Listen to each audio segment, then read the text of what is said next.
नमस्कार दोस्तों, आज हम वैद्युत रसायन का दूसरा भाग शुरू करने जा रहे हैं।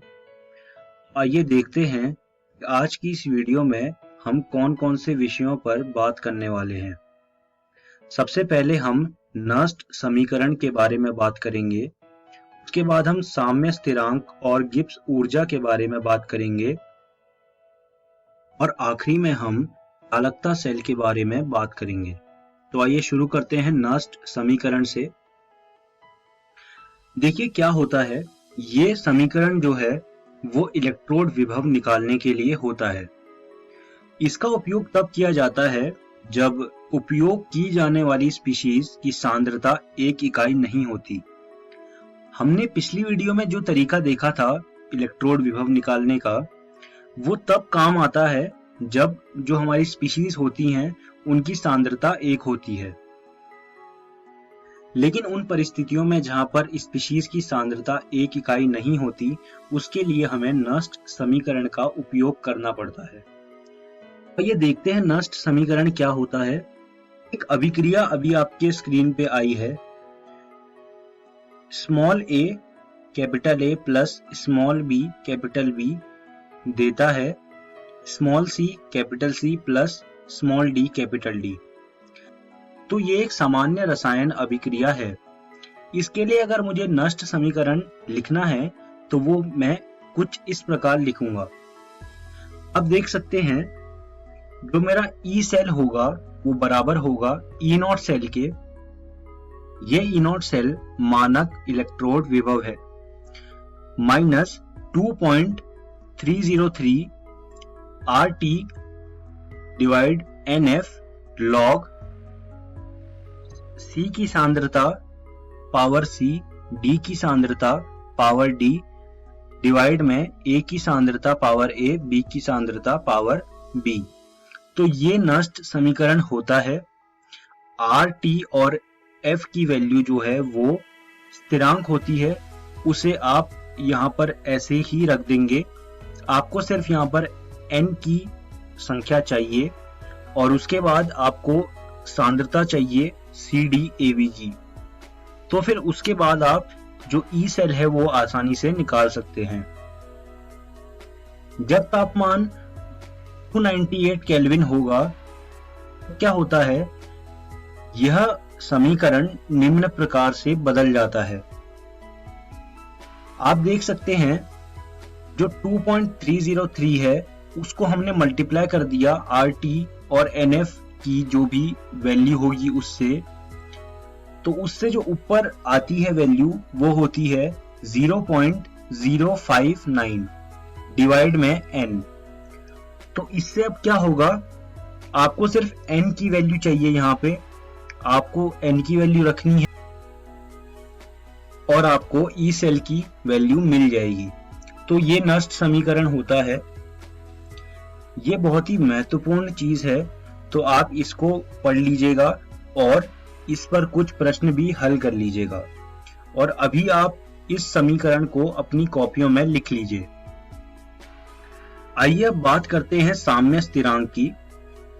तो साम्य की स्थिति पर जो ई सेल होगा वो 0 के बराबर होगा, इसलिए नस्ट समीकरण बदल जाता है और वो कुछ ऐसा हो जाता है।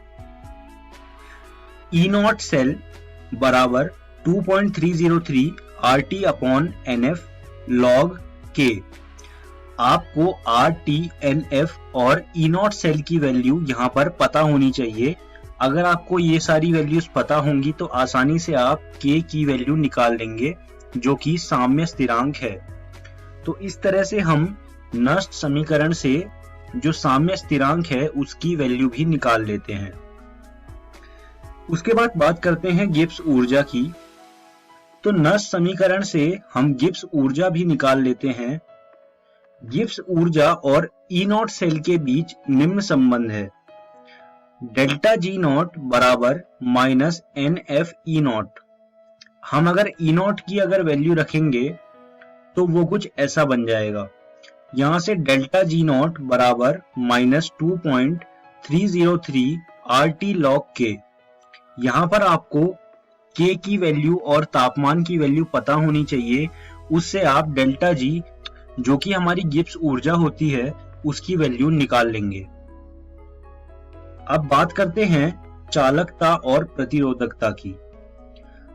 आप अभी स्क्रीन के सामने एक चीज देख रहे होंगे, R बराबर रो L अपॉन A, जहां पर रो जो है वो प्रतिरोधकता होती है।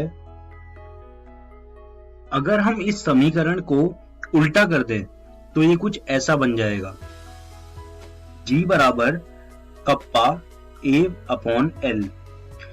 G की वैल्यू 1 अपॉन R होती है, तो हमने R को 1 अपॉन R किया तो वो G बन गया, और कप्पा की वैल्यू 1 अपॉन रो होती है, तो हमने रो को उल्टा करके 1 अपॉन रो किया तो वो कप्पा बन गया। तो यहां से G बराबर कप्पा A अपॉन L हो गया। यहां पर कप्पा जो है वो चालकता कहलाता है और G जो है वो चालकत्व कहलाता है। आयनिक विलयन की चालकता को प्रभावित करने वाले कारक। तो आइए जानते हैं कि वो कौन कौन से कारक हैं जो आयनिक विलयन की चालकता को प्रभावित करते हैं। सबसे पहला कारण है विद्युत अपघट्य की प्रकृति। दूसरा कारक है उत्पन्न आयनों का आमाप एवं उनका विलायक योजन। तीसरा कारक है विलायक की प्रवृत्ति एवं इसकी श्यानता। चौथा कारक है विद्युत अपघट्य की सांद्रता। पांचवा कारक है ताप। तो ये सारे कारकों को आप अपनी कॉपियों में लिख लीजिए और इन्हें याद भी कर लीजिएगा, क्योंकि ये परीक्षा में पूछे जा सकते हैं। आइए अब आगे बढ़ते हैं। चालकता सेल। किसी भी आयनिक विलयन की अगर हमें चालकता निकालनी है तो उसके लिए हमें चालकता सेल की जरूरत पड़ती है।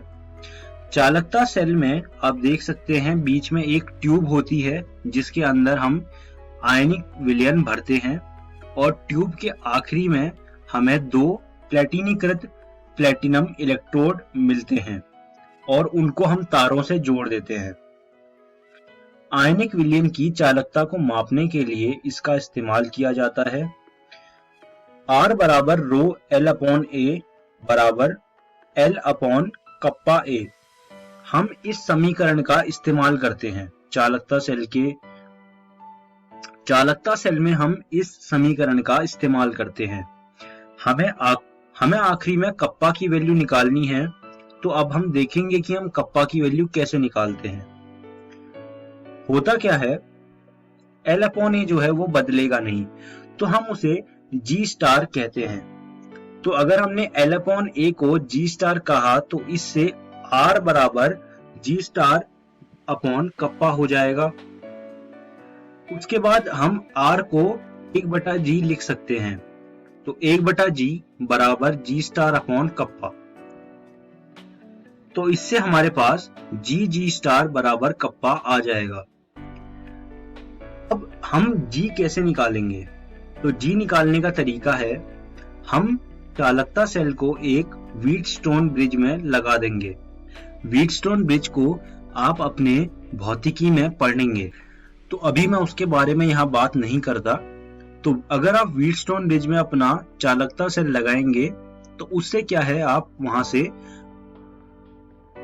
R की वैल्यू निकाल लेंगे। तो उसके बाद आप क्या करेंगे, कप्पा बराबर G स्टार अपॉन R। तो आपको G स्टार की वैल्यू पता है, आपको R की भी वैल्यू पता है, आपको कप्पा पता लग जाएगा। तो इस तरह से हम चालकता सेल से किसी भी आयनिक विलयन की चालकता निकालते हैं। अब हम इस वीडियो के अंत में आ गए हैं। आइए देखते हैं हमने आज की इस वीडियो में क्या सीखा। सबसे पहले हमने नस्ट समीकरण के बारे में पढ़ा, उसके बाद हमने साम्य स्थिरांक और गिब्स ऊर्जा के बारे में पढ़ा, और आखिरी में हमने चालकता सेल के बारे में पढ़ा। मैं उम्मीद करता हूं आपको मेरी पढ़ाई हुई चीजें समझ आई होंगी, और आपको ये सुझाव देना चाहता हूं कि आप इन सब चीजों को अपनी रसायन विज्ञान भाग 1 NCERT से पढ़ लीजिएगा और इन पर आधारित कुछ प्रश्न भी हल कर लीजिएगा। अब बात करते हैं कि हम अगली वीडियो में क्या देखने वाले हैं। तो अगली वीडियो में हम मोलर चालकता के बारे में पढ़ेंगे, और फिर हम प्रबल विद्युत अपघटय के बारे में पढ़ेंगे और हम दुर्बल विद्युत अपघटय के बारे में पढ़ेंगे। धन्यवाद दोस्तों।